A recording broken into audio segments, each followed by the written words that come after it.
भूत गणादि सेवितम कपित्थ जम्बू फल चारु भक्षणम उमासुतम शोक विनाश कारकम नमामि विंध्येश्वर पाद पंकजम। धनतेरस की आप सभी को ढेर सारी शुभकामनाएं। धनतेरस का त्योहार क्यों मनाया जाता है और इसके पीछे क्या उद्देश्य होता है, इन सभी के बारे में आज इस वीडियो में आप लोगों से विस्तार में चर्चा करूंगी और इसके पीछे क्या कहानी है वो भी आप लोगों से शेयर करूंगी। वीडियो को एंड तक जरूर देखें क्योंकि बहुत ही ज्ञानवर्धक स्टोरी मैं आप लोगों से शेयर करने वाली हूं। तो चलिए शुरू करते हैं। एक समय अचिंत्य शक्तियों के स्वामी जगत रचेता भगवान विष्णु लक्ष्मी सहित मृत्युलोक की छटा निहारने और अपने भक्तों के कल्याणार्थ मृत्युलोक में आए। कुछ देर बाद भगवान लक्ष्मी से बोले कि मैं दक्षिण दिशा की ओर जा रहा हूँ, तुम उधर मत देखना। इतना कहकर जैसे भगवान मार्ग पर बढ़ने लगे तैसे ही लक्ष्मी भी पीछे पीछे चलने लगी। कुछ दूर चलने पर लक्ष्मी ने देखा कि बड़े ही सुंदर पीत पुष्पों से परिपूर्ण सरसों के खेत हैं तथा उन खेतों के समीप ही ईख यानी कि गन्ने का खेत है। पीत पुष्पों की मनोहारी छटा को देखकर लक्ष्मी भी वहां अपने पूर्ण श्रृंगार से युक्त हो ईख तोड़कर चूसने लगी। तत्क्षण भगवान लौटे और यह देख लक्ष्मी पर क्रोधित होकर श्राप दिया कि जिस किसान का यह खेत है 12 वर्ष तक उसकी सेवा करो। ऐसा कहकर भगवान विष्णु क्षीर सागर चले गए और किसान के यहाँ जाकर उसे धन धान्य से परिपूर्ण कर उसकी सेवा में तत्पर हो गई।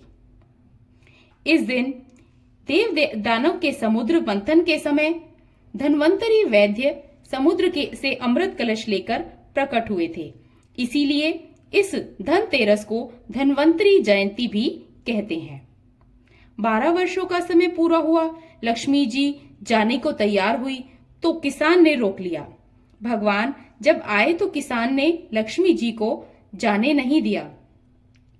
भगवान बोले, तुम परिवार सहित गंगा में जाकर स्नान करो और इन कौड़ियों को जल में छोड़ देना। जब तक तुम नहीं लौटोगे तब तक मैं लक्ष्मी को नहीं ले जाऊंगा। किसान ने ऐसा ही किया। जैसे ही किसान ने गंगा में कौड़ियां डाली वैसे ही गंगा जी में से चतुर्भुज यानी कि 4 भुजाएं निकली और कौड़ियां लेकर चलने को उद्यत हुए। तब किसान ने ऐसा आश्चर्य देख गंगा जी से पूछा कि ये 4 भुजाएं किसकी हैं? गंगा जी ने बताया कि ये किसान, हे किसान, ये 4 हाथ मेरे ही हैं। तूने जो कौड़ियां भेंट की हैं वे किसकी दी हुई हैं? किसान बोला मेरे घर में 2 सज्जन आए हैं, उन्होंने ही दी हैं। गंगा जी बोली, तुम्हारे घर में जो स्त्री है वह लक्ष्मी है और पुरुष है वो विष्णु भगवान है। तुम लक्ष्मी को न जाने देना वरना पुनः पूर्व की तरह निर्धन हो जाओगे। यह सुन जब वह घर लौटा तो भगवान से बोला कि मैं लक्ष्मी जी को नहीं जाने दूंगा। तब भगवान ने किसान को समझाया कि लक्ष्मी को मेरा श्राप था जो 12 वर्ष से तुम्हारी सेवा कर रही थी। फिर लक्ष्मी चंचल होती है, इनको बड़े बड़े नहीं रोक सके। किसान ने पुनः हठपूर्वक कहा कि नहीं, मैं लक्ष्मी जी को अब नहीं जाने दूंगा।